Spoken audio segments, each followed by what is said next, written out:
Hello दोस्तों, ए to Z videos प्रस्तुत करता है कार्तिक मास में सुनी जाने वाली तारा भोजन की कहानी।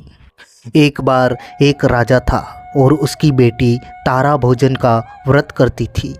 उसने अपने पिताजी से कहा कि पिताजी, मुझे 1,00,000 तारे बनवा दो, मैं दान करूंगी। राजा ने सुनार को बुलाया और कहा कि मेरी बेटी तारा भोजन का व्रत करती है, तुम 9,00,000 तारे बना दो।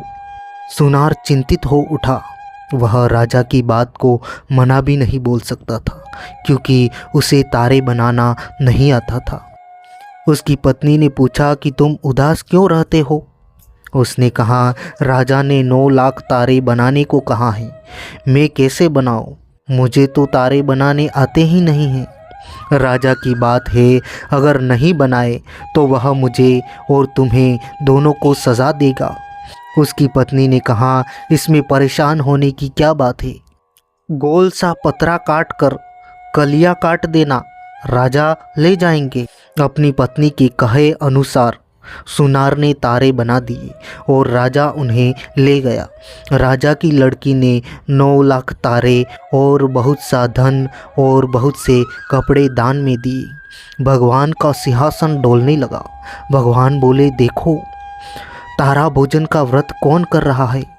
3 कूट देखा तो कोई नहीं था। चौथे कूट देखा तो राजा की लड़की तारा भोजन का व्रत कर रही थी। भगवान ने कहा कि उसे ले आओ, उसने व्रत किया है। भगवान के दूतों ने लड़की से कहा, चलो तुम्हें भगवान ने बुलाया है। उसने कहा कि मैं ऐसे नहीं जाऊंगी, मैं तो सारी प्रजा को और तारे बनाने वाले सुनार को और कथा कहने वाले को और कथा सुनने वाले को सबको लेकर आऊंगी। लड़की की बात के सामने भगवान को झुकना पड़ा और भगवान के दूत उसके लिए बड़ा सा विमान लाए कि चलो बेटा। वह कहने लगी कि हाँ, अब मैं चल पड़ूंगी और सभी को विमान में बैठा कर वह चल पड़ी। रास्ते में राजा की बेटी को अपने ऊपर अभिमान हो गया कि यदि मैं तारा भोजन का व्रत नहीं करती तो सबको स्वर्ग की प्राप्ति नहीं होती। लड़की के ऐसा सोचते ही दूत ने उसे बीच रास्ते में ही नीचे उतार दिया। दूत जब भगवान के पास पहुँचे तो भगवान बोले कि इन सब में तारा भोजन करने वाली लड़की कौन है? दूत बोले कि उसे अपने ऊपर घमंड हो गया था, इसलिए हम उसे बीच रास्ते में ही छोड़कर चले आए। भगवान बोले, नहीं नहीं, उसे वापस लेकर आओ।